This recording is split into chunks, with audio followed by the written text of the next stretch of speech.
Et dans une coalition, chacun essaye d'apporter sa pierre à la réussite de la coalition.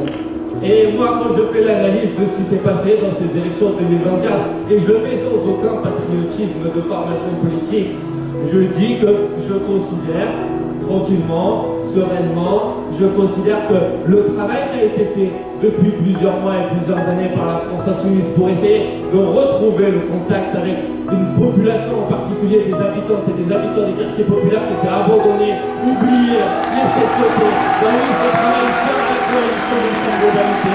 Parce que quand vous regardez les bureaux de vote où le nouveau Front populaire a progressé le plus en 2024, et bien c'est les bureaux de vote dans lesquels la France Insoumise avait progressé le plus aux élections européennes de 2017.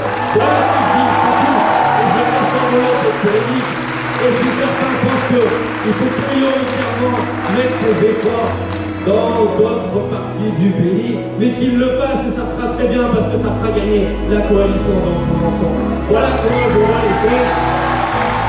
Et ce débat, on peut l'avoir sans polémique, c'est vrai, sans insulte, c'est vrai. Personnellement, je n'ai pas la... Pour empêcher certaines idées d'arriver, alors nous n'aurions jamais eu la retraite à 64 ans et l'abrogation de la retraite à 64 ans aurait d'ores et déjà été votée.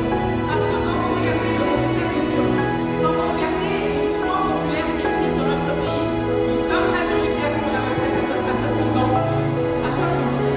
Nous sommes majoritaires sur le SMIC à 1600 € et le fait d'augmenter les salaires parce que tout le monde comprend que dans la 7e puissance économique au monde, il est indigne et indécent d'avoir autant de gens qui vivent sur le seuil de pauvreté. Vous n'avez qu'à voir le dernier rapport qui a été fait du Secours populaire. Nous sommes majoritaires sur la proportionnelle, même si les discussions sur la manière dont nous la faisons. Nous sommes majoritaires sur la reconnaissance de l'État de Palestine qui était dans le programme de l'État populaire. Nous sommes majoritaires sur le fait qu'il faille à la fois investir dans les services publics, travailler et lutter contre les violences policières.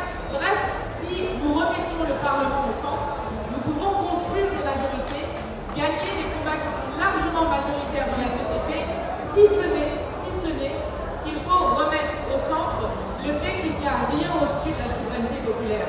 Et ce qui est très dangereux avec ce qui est en train de se passer actuellement, c'est que avant les élections, lorsqu'il y avait 27 sondages sur 27, tous les sondages, Engagement que l'on doit prendre auprès des électrices et des électeurs et que moi je prends devant vous. Non, jamais, jamais, jamais, jamais, après l'élection, nous oublions sur quoi nous avons été élus. Non, jamais, jamais, jamais, nous mettrons côté le programme parce que nous voulons rentrer dans telle ou telle fonction et pouvoir occuper des positions à l'Élysée. Non, jamais, jamais, jamais, nous oublierons pour qui nous sommes.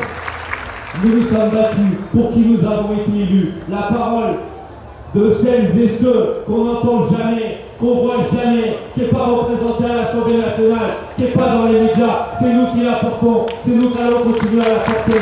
sera incontestable. Lorsque l'extrême droite devait gagner, le résultat devait être incontestable. Lorsque le nouveau Front populaire gagne, alors ce résultat devient contestable. Et en quelque sorte, on explique aux gens que ça ne sert à rien d'aller voter. Eh bien, c'est toute la question qui est posée avec la 6e République. Que le peuple puisse se réapproprier le pouvoir et qu'on puisse réaffirmer que la souveraineté populaire est règle dans ce pays. Ça reste à point sur cette question du parlementarisme comme une nécessaire nécessité de bâtir des coalitions, en tout cas. À un moment où on a effectivement 3 blocs dont aucun n'est en majorité absolue, est-ce qu'un régime parlementaire suffirait à résoudre cette tension où effectivement il faut bâtir une culture parlementariste pour reprendre le terme de Boris